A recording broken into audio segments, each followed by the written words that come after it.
इसके लिए आपको बधाई कि पहली बार हम गुजरात में चुनाव लड़े।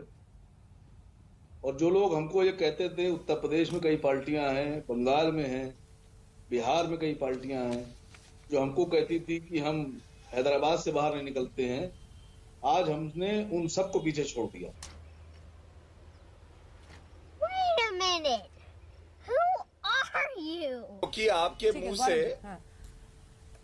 मैं अपनी बात कह लूं। बोलिए बोलिए अंजना जी, मुझे बड़ा खुशी हुई। आपको मालूम है, आपने कहा देखिए सूरत में भारतीय जनता पार्टी का प्रदर्शन अच्छा नहीं रहा। मैं फिर से वही उदाहरण देता हूं जो मैं आपके साथ कई बार देता हूं।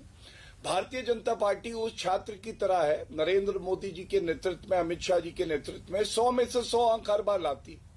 अब अगर 95 आ जाते हैं तो सब कहते देखिए प्रदर्शन उतना अच्छा नहीं रहा। और यही कांग्रेस पार्टी हो, आम आदमी पार्टी हो या एआईएमआईएम हो, इनका गेम एक ही है कि टोपी में किसके छेद ज्यादा है, एक ही वर्ग का वोट ये मांगते हैं। और अगर इनके मान लीजिए 100 में से 20-30 नंबर आ जाते हैं तो बड़ी वाहवाही लूटी जाती है। आप बताइए, 6 में से 6 म्युनिसिपल सीट जीत ली, 85% सीटें जीती हैं हमने। क्या ये बड़ी बात नहीं है अगर आप सारी सीटें देखें जो हमारे सामने आ रही हैं? और तीसरी बात, आप मुझे बताइए, इससे पहले भी डीडीसी के चुनाव हुए, हमारी आई 75 सीटें, कांग्रेस पार्टी की आई थी 26 सीटें, जो आज प्रवक्ता भी नहीं भेज रही। जी, ग्रेटर हैदराबाद म्युनिसिपल कॉर्पोरेशन, हमारी सीटें 48 आई थी, कांग्रेस की आई थी 2, बल्कि एआईएमआईएम से भी ज्यादा सीटें हमारी ही आई थी। ये कहते थे इनका गढ़ है, गढ़ इनका था, धमाका हमने कर दिया। और एक बात मैं और कहूंगा, कांग्रेस का ये हश्र क्यों है आपको मालूम है? क्योंकि अभी मैं देख रहा था एक वीडियो चल रहा है, किसान आंदोलन में कह रहे थे आक्रोश रैली, आक्रोश, आक्रोश नहीं आक्रोश।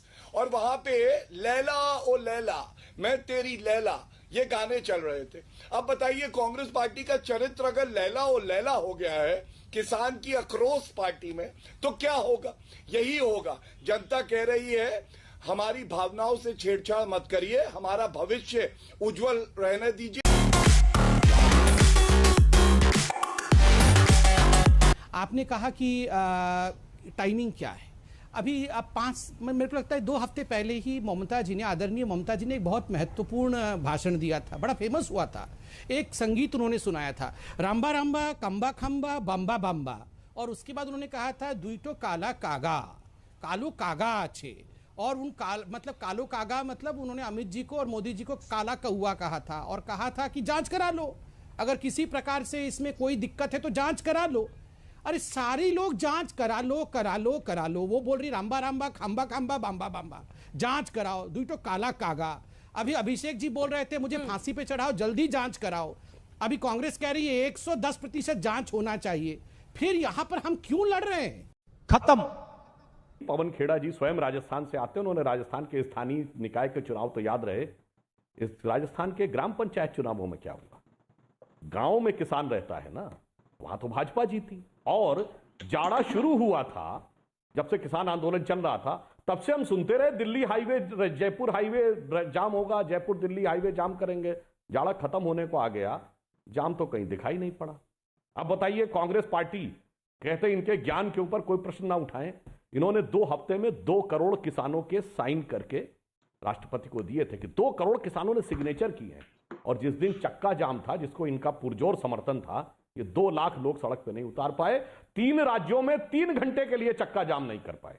उसी दिन नड्डा जी का बंगाल में बाकायदा परिवर्तन यात्रा चलती रही। तो वो सबको दिखाई पड़ता है कि किसान के मामले में आपकी कितनी हकीकत है और कितना फसाना है। और जहां तक आपने ये बात कही मोदी जी से, अरे भाई मोदी जी तो भगवान कृष्ण के भक्त हैं, बराबरी नहीं करते भाई साहब। ये तो आप क्या होता है, नेता का जिंदाबाद लगता, हमारे यहां सिर्फ वंदे मातरम और भारत माता की जय लगता। उत्तर प्रदेश देश के अंदर आबादी के हिसाब से सबसे बड़ा राज्य है।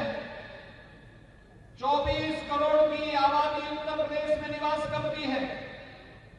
और उस 24 करोड़ की आबादी में आपने देखा होगा कोरोना प्रबंधन किस रूप में होता है।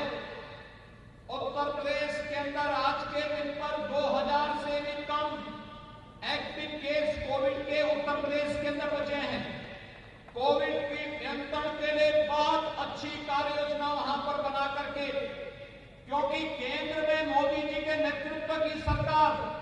जो मार्गदर्शन करती है और जिन योजनाओं को देती है, उन योजनाओं को ईमानदारी के साथ उत्तर प्रदेश के नागरिकों को उपलब्ध कराने का कार्य किया जा रहा है।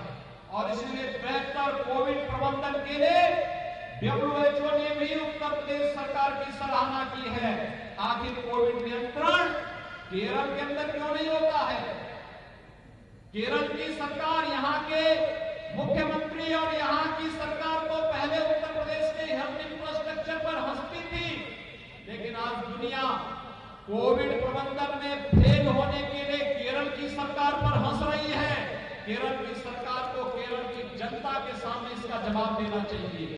तो देखिए, इनकी बात तो मैंने कह दी कि इनमें इतनी हिम्मत नहीं कि बता सके कांग्रेस के ही ये एक लीडर हैं, ये इनका हाल है। लेकिन अब मेन मुद्दे पे आते हैं। देखिए मेरे हाथ में क्या है। आपने कहा क्यों ये डेलीगेशन आ रहा है। जब अनुच्छेद 370 को संशोधित किया गया रोहित जी, तो पाकिस्तान ने एक डॉजियर यूनाइटेड नेशन की सिक्योरिटी काउंसिल में दे के कहा इस पे चर्चा होनी चाहिए। और वहां पे जो विश्व में और ताकतें हैं, वो हमारी कूटनीति की वजह से, जो हमारा मजबूत नेतृत्व है मोदी जी का, उसकी वजह से भारत के साथ खड़ी रही। और पाकिस्तान के कहने पे जो चीन समर्थन कर रहा था, वो डिस्कशन नहीं हुआ। भारत की एक बड़ी विजय हुई। लेकिन दुख की बात यह है, इसी कागज में जो डॉजियर पाकिस्तान ने दिया, राहुल गांधी को कोट करते हुए कहा गया कि कश्मीर में मूल अधिकारों का हनन हो रहा है, लोकतंत्र नष्ट हो गया। दूसरी तरफ उमर अब्दुल्ला का यही इसी तरह का एक वक्तव्य था। तो रोहित जी, जब अपने घर में सपोले हैं, आस्तीन के सांप यही हैं, तो हमें दुश्मनों की क्या जरूरत है। लेकिन इन सपोलों को ठीक करना हमें आता है। और इसीलिए ये जरूरी है कि भारत में ही नहीं, पूरे विश्व में सच्चाई बाहर जाए और ये पता चले कि किसी के भी मूल अधिकारों का हनन नहीं हो रहा। मित्रों, लव जिहाद के बारे में यहाँ के न्यायालय ने 2009 में इस बात को स्पष्ट किया था कि लव जिहाद केरल जैसे स्टेट को इस्लामिक स्टेट बनाने की साजिश का हिस्सा है। उस सब के बावजूद यहां की सरकार सोई हुई है। उसे चिंता नहीं है न सुरक्षा की और न ही इसकी आड़ में केरल के खिलाफ और देश के खिलाफ की जा रही साजिश के बारे में कोई प्रभावी कार्रवाई नहीं हो पा रही है। हम सबको इसके खिलाफ जागरूक होना पड़ेगा। चूंकि टिप्पणी सुनना चाहते हैं तो कान खोल के टिप्पणी सुन लिया जाए। यहाँ जो कहा जा रहा है कि 26 जनवरी को वायलेंस का कॉल नहीं दिया गया और सेडिशन का कैसे केस हो गया, जो लोग इस देश के संप्रभुता के साथ खिलवाड़ करना चाहेंगे, कान खोल के सुन लिया जाए। ये कांग्रेस की सरकार नहीं है, ये बीजेपी की मजबूत सरकार है, कोई मजबूर सरकार नहीं है। आप देश की संप्रभुता से खिलवाड़ करेंगे तो ये मैं रोहित जी बिल्कुल शांति से सुन रहा था और मैं बहुत असर्शन के साथ कुछ बात कह रहा हूँ, सुन लिया जाए। कोई अगर किसी को लगता है कि देश की भावना के साथ खिलवाड़ करेगा तो गॉन आर दोज डेज। आपको चिल्लाना है, प्रदर्शन करना है, सब कुछ करते रहिए, मगर आप जाके 26 जनवरी में हंगामा काटिएगा और आपको लगता है कि ये कॉल फॉर वायलेंस नहीं है, ये डाइवर्सिटी ऑफ थॉट्स है, तो सॉरी, ये सोच हमारी नहीं है। यहाँ जाके झंडा के जगह तिरंगे के बदले कोई और झंडा फहरा दीजिएगा, वहां उपद्रव करिएगा, भाला और तलवार लेके। रोहित जी पहले इनको बोलिए शांत रह के सुनना भी सीखें जरा, ठीक है ना। भाला और तलवार लेके वहां नृत्य करिएगा तो सेडेशन का केस लगेगा। ये बात बिल्कुल कान खोल के सुन लीजिए और इसमें किसी प्रकार का इफ और बट नहीं होगा। भाला तलवार लेके नृत्य करने का आरोप है, उसको अदालत ने 14 दिन की कस्टडी में आज भेज दिया। उनका सवाल लड़की पर है, बस जिस पर सेडिशन का चार्ज लगा टूल किट केस। लड़की पे है? दिशा रवि पर, जिसको आज जमानत दिया था। हाँ तो ठीक है, नहीं ठीक है। ये तो उमर खालिद पर भी बोल रहे थे, उमर खालिद को भी बीच में बेल हुआ था। अब उमर खालिद अंदर में जेल में है। रोहित जी, मैं किसी के बीच में नहीं बोल रहा था। रोहित जी आप कंट्रोल करिए, मुझे शांति से आप नहीं। रोहित जी मैं भी अभी चिल्लाने पे आऊंगा तो बहुत चिल्ला सकता हूं। मैं शांति से कहूंगा कि मैंने इनको बहुत देर तक शांति से सुना, अब शांति से ये सुन ले। देखिए ये मैं I don't care about these people. ये लोग उमर खालिद के साथ, कन्हैया कुमार के साथ, ये पाकिस्तान के साथ भी खड़े हो जाते हैं सर्जिकल स्ट्राइक पे। इनका क्या है, ये तो इनका तो यही हाल है। आज इनके तो कार्यकर्ता जाके जर्मनी में पाकिस्तान का झंडा फहरा रहे थे। इनके साथ हमें हामिल है। जाइए जाके आप यूएन में कंप्लेन करिए, जहां कंप्लेन करना है करिए, केसेस होंगे। और देखिए बेल पे बाहर आना उसका अर्थ ये नहीं होता है कि आपको एक्विटल मिल गया है और आप बिल्कुल सही हैं।